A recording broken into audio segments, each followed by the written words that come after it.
Okay na yan, okay na ako. Hindi. Ano ba tayo kaya? Okay na ako, last na to ah. Ano ba tayo? Okay na ako. Maaga pa ako. May flight pa ako, tama. Okay na yan.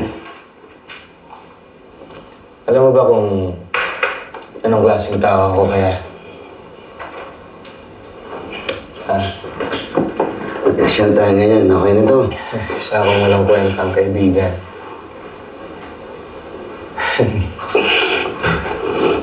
Ang kwenta. Brad, okay na. Hindi. Baka pag Tama na. Baka pag narinig mo, Kuya Isko, ikaw pa magsabi sa akin na totoo yung sinasabi ko. Pahinga tayo. Hindi, ganito kasi yun. Panig ka muna. Lasing tayo nun. Lasing. Pero ako yung wasak na wasak. Parang ganito lang. Ito to. Ganyan. Tapos sabi ko, Matt, pasalo. Huh? Sabi ko, pasalo.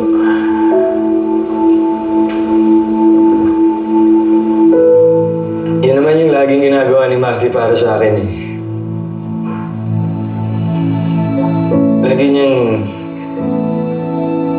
Lagi niyang sinasalo si Peter the Repeater. Lagi, walang itis yan. Siya yung pumunta sa airport. Siya yung sumakay sa sasakyan. Siya yung nabangga. Tapos, siya yung namatay. Pinatay ko si Matthew. Pinatay ko si Matthew. Hindi totoo yan, pare. Aksidente lahat. Aksidente. Pagsubok lang to. Pagsubok lahat to. Hindi natin kailangan si Chien na kahit sino. Subukan ako sa kahinaan ko. Ganon. Kaya sabihin mo sa akin. Kailangan pa bang mamatay ni Matthew? Para sa letseng pagsubok na yan? Ha?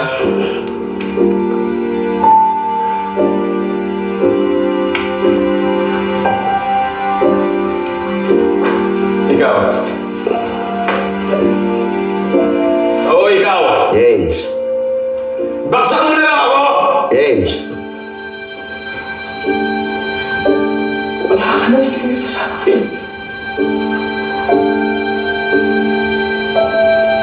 Pamilya ko. Mga kapatid ko.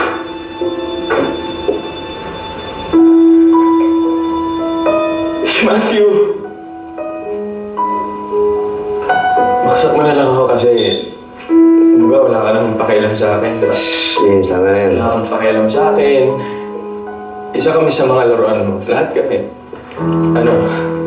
And then, iikutin mo kami. James. Paaasahin mo kami.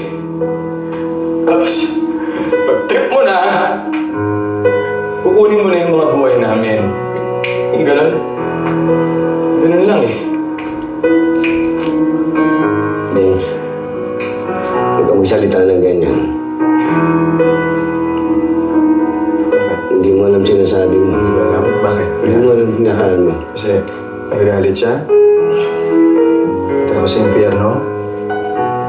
Kuya, sabihin mo nga sa akin. Hindi ba impyerno to? Ito nangyayari sa akin. Hindi ba impyerno? Hindi ako perfecto eh. Alam ko naman eh.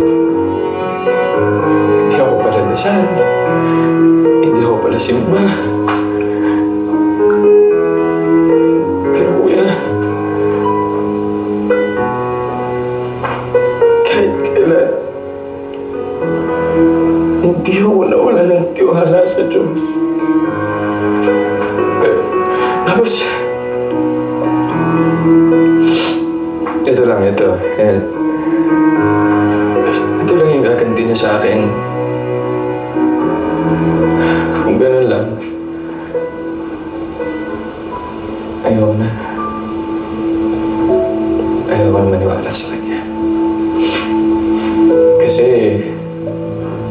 hindi rin naman siya naniniwala. Ikaw ang walang tiwala sa sarili mo. Sinisisi mo at pumusla ka dyan. Wala akong pakialam! Wala akong tiwala! Duwag ka! Duwag ka! Oo! Oo! Sana! Sana! Ikaw na lang yung namatay! Sana! Ikaw na lang namatay! Kasi duwag ka! Hindi mo kayang harapin kung naman nangyayari dito! Bakit? Akala mo ikaw lang nawalan? Brad, nawalan din kami ng kaibigan! Yung tatay niya nawalan ng anak! Naiintindihan mo? Si Danny! Yung mga anak niya! Kung gusto mong mapatawad ka niya, gumawa ka ng mga bagay na ginagawa niya para makatulong ka sa mga taong naiwan niya. Huwag mong takasan kung ano nangyayari ngayon. Wala kang tiwala sa sarili mo. Duwag ka! Isa kang duwag, naintindihan mo yun? Huwag mong takasan to. Kailangan mong mabuhay para sa kanila. Dahil doon ka lang nila mapapatawad. Naintindihan mo?